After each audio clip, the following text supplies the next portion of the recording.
एक बड़ी पुरानी कहावत है, कहते हैं अंधा घोड़ा थोथा चना, जितना खिलाओ उतना घना। कुछ ऐसा ही हो रहा है क्या पाकिस्तान के साथ। पाकिस्तान और रूस जैसे जैसे नजदीक आ रहे हैं, एक दूसरे के साथ बैठ के कर रहे हैं। स्क्रीन पर एक तस्वीर देखिए, दोनों देशों के मिलिट्री के लोग भी बैठक कर रहे हैं। वैसे वैसे पाकिस्तान धीरे धीरे अपनी डिमांड भी बढ़ा रहा है। जानेंगे अब रूस से क्या मांगा है और क्यों ऐसा लगता है पाकिस्तान को कि उसे ये सब कुछ मिल जाएगा। तो वहीं दूसरी तरफ आज से कुछ महीने पहले ग्रीस ने भारत को एक बेहद खास चीज दी थी, मात्र एक पीस। और आज की डेट में भारत ने समंदर में अपनी बनाई हुई चीज दौड़ा दिया है। क्या है मतंगी, जिसको लेकर चाइना और पाकिस्तान दोनों टेंशन में है। जियोपॉलिटिक्स में बहुत कुछ चल रहा है। हमेशा की तरह CIS न्यूज नेटवर्क के इस एपिसोड में जानने को मिलेगा बहुत कुछ। आइए जानते हैं इन खबरों को विस्तार से। ऐसा है कि आजकल पाकिस्तान और रूस की बैठकें कुछ ज्यादा ही हो रही हैं। वैसे अगर आप में से किसी को भी ये लगता है कि ये नहीं होना चाहिए, तो मैं आपको बता दूं, इन बैठकों से किसी तरह की कोई दिक्कत नहीं है। अगर ऐसे आप कहेंगे तो भारत के बारे में भी रूस कहेगा कि भारत अमेरिका के साथ बैठकें ना करे, भारत और भी जो रूस के दुश्मन देश हैं उनके साथ बैठकें ना करे, जापान के साथ दोस्ती ना रखे। और जहाँ तक बात है खतरे की, तो खतरा ऐसा पैदा दोनों में से कोई भी देश, चाहे वो रूस हो चाहे वो भारत हो, एक दूसरे के लिए नहीं करेंगे। और इसके हमने कई एग्जाम्पल कई जगहों पर देखे हैं। हाँ, एक चीज जरूर है कि रूस इस रणनीति का इस्तेमाल कभी कभी करता है ताकि भारत हथियार खरीद ले उसके। पर इस वक्त मुद्दा कुछ अलग है। इस वक्त मामला ये है कि रूस को इस वक्त चाहिए पैसे और इकोनॉमिक साझेदार, इसीलिए वो हर देश के साथ संबंध बनाए रखना चाहता है। अब यहाँ पर जो नया ताजा मामला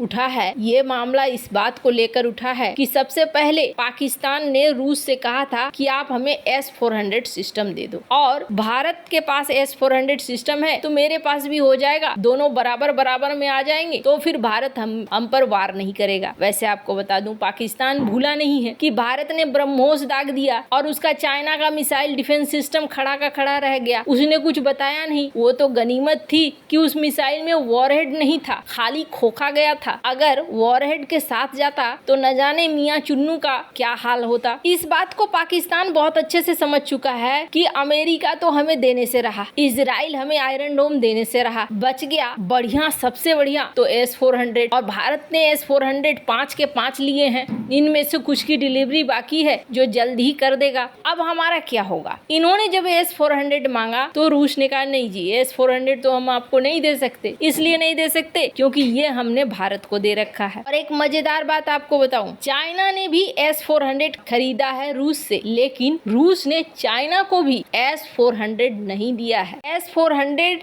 का लोअर वर्जन ही है, इसलिए क्योंकि चाइना के साथ रूस की ऐसी कोई ट्रीटी नहीं है जिसमें वो लॉन्ग रेंज के एयर डिफेंस सिस्टम दे सके। हालांकि रूस जानता है कि ये क्यों चाहिए था चाइना को एक ही पीस चाहिए था S-400, वो भी इसलिए कि उसको पीस करके वो देखे और इसकी रिवर्स इंजीनियरिंग करे, जो चाइना अक्सर करता है। पाकिस्तान ने जब मांगा तो रूस ने कहा कि नहीं, ये हम नहीं दे सकते आपको, ये हम भारत को पहले दे चुके हैं। अब इन्होंने कहा अच्छा ठीक है, वो नहीं दे सकते हो तो 50 ग्राम कम दे दो, S-350 दे दो। अब इन्होंने ये एयर डिफेंस सिस्टम देने की गुहार लगाई है। अब यहाँ पर रूस थोड़ा फंस गया है। हालांकि आपको बता दूं, रूस ने एक UAV दिया है पाकिस्तान को, लेकिन ये सर्विलांस UAV है। अब S-350 अगर देता है तो ये एक एयर डिफेंस सिस्टम है जिसका इस्तेमाल इस वक्त यूक्रेन युद्ध में भी रूस कर रहा है, जो भारत की रणनीति के लिए एक बड़ी चोट होगी। ऐसा माना जा रहा है कि ऐसा जल्दी रूस करेगा नहीं, पर आने वाले दिनों में देखना होगा क्या सीन होता है और किस तरीके से चीजें बदलती है। जहाँ एक तरफ ये सब कुछ चल रहा है, वहीं दूसरी तरफ अभी का समय हो गया है रोबोटिक्स।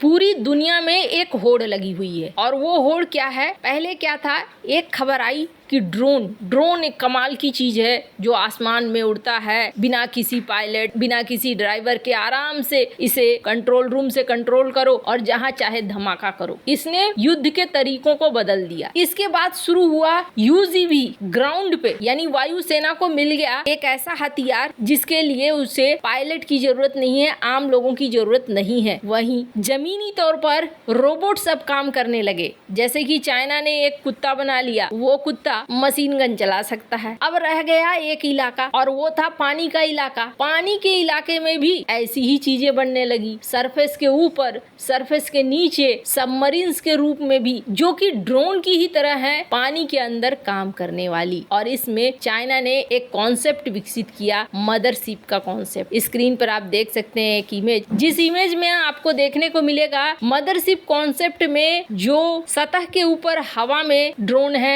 सतह पे ड्रोन है और पानी के सतह पर भी ड्रोन है, पानी के नीचे भी ड्रोन है। इन सब को कंट्रोल कौन करेगा? एक मदरशिप करेगी और वहां से कमांड जाएगा। चाइना ने इसे विकसित किया, अमेरिका भी विकसित कर रहा है। भारत कहाँ रह गया? कुछ महीने पहले हमने आपको एक खबर दी थी जिसमें बताया था कि ग्रीस से रैफनर को खरीदा गया है। ग्रीस की मीडिया ने इस बात को कहा था, भारत की मीडिया में ये उतने चर्चा में नहीं आई थी। और अब जाकर वीडियो सर्कुलेट हो रहा है, स्क्रीन पर इस वीडियो को देख सकते हैं आप, जिसमें आपको राजनाथ सिंह दिखेंगे जो यहाँ पर हरी झंडी दिखाते हुए दिख रहे हैं। इन्होंने एक USV यानी कि पानी के सतह पर चलने वाले पतंगी, जिसे बनाया किसने है? एक प्राइवेट फर्म ने बनाया है। ये देश में निर्मित पहली ऑटोनोमस सरफेस बोट है जिसने नया रिकॉर्ड स्थापित किया है। इसे हरी झंडी दी गई थी राजनाथ सिंह के द्वारा। इसके अलावा और भी सारी चीजें थी जिनको एक साथ दी गई थी और बिना किसी चालक के इसने 600 किलोमीटर का सफर तय कर लिया है। आगे ये और भी